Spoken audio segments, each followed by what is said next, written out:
The ring was more beautiful than Emily remembered.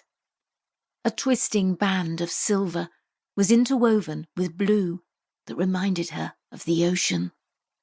A family of pearls nestled together. It was gorgeous, unique, and so utterly perfect.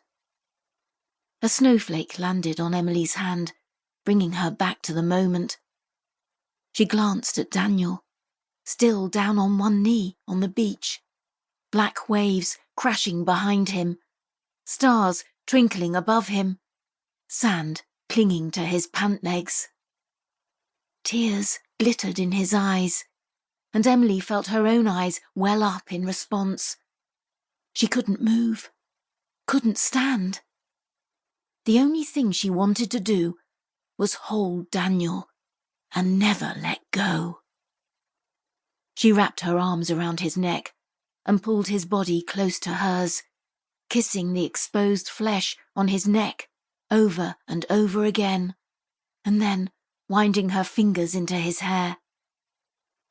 "I'm so in love with you," she whispered. "I love you more than words can say," Daniel replied, breathlessly. Then, with a small laugh, he added, "You're shivering." Emily giggled too, feeling girlish, carefree. "That would be the snow," she said. They finally pulled apart. Daniel grasped Emily's hand and pulled her to standing. "Should we head back?" he asked.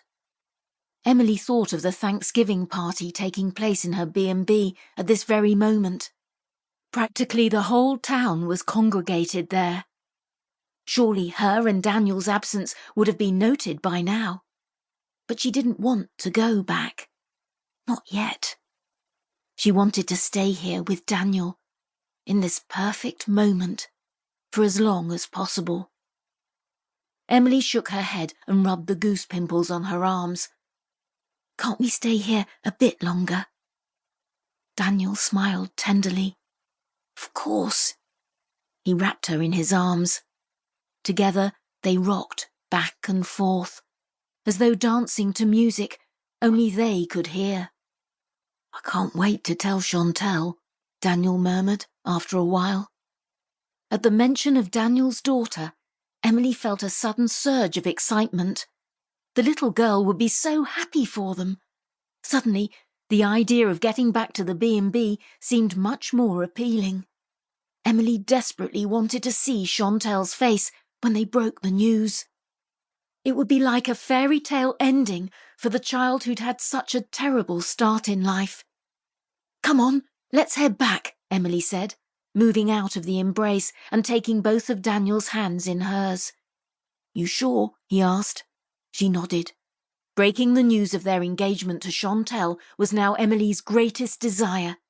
She was feeling suddenly confident and proud, and she wanted the whole world to know it. She wanted to stand on the widow's walk of her inn and shout the news across town so everybody could hear for miles around. But as they strolled along the beach in the direction of the B&B, Emily felt her nerves begin to creep up on her. Making announcements wasn't exactly her favourite thing to do, and there would surely be no way to sneak in without people questioning their absence. That's not even to mention the ring. It was hardly inconspicuous. Anyone with eyes could see it sparkle from a mile away. Emily couldn't help but imagine all of those faces gazing at her, some with supportive expressions, but others with judgmental ones. Right now, their engagement belonged to her and Daniel, and no one else. It was a private thing, a shared state of bliss. But as soon as they broke the news to others, they would be inviting opinions into that sacred space. Perhaps it wouldn't be like that at all, Emily thought as she strolled. Maybe the townsfolk would have been liberal with the mimosas in their absence and would all be so engrossed with their drinking, dancing and merriment that they wouldn't even notice them return.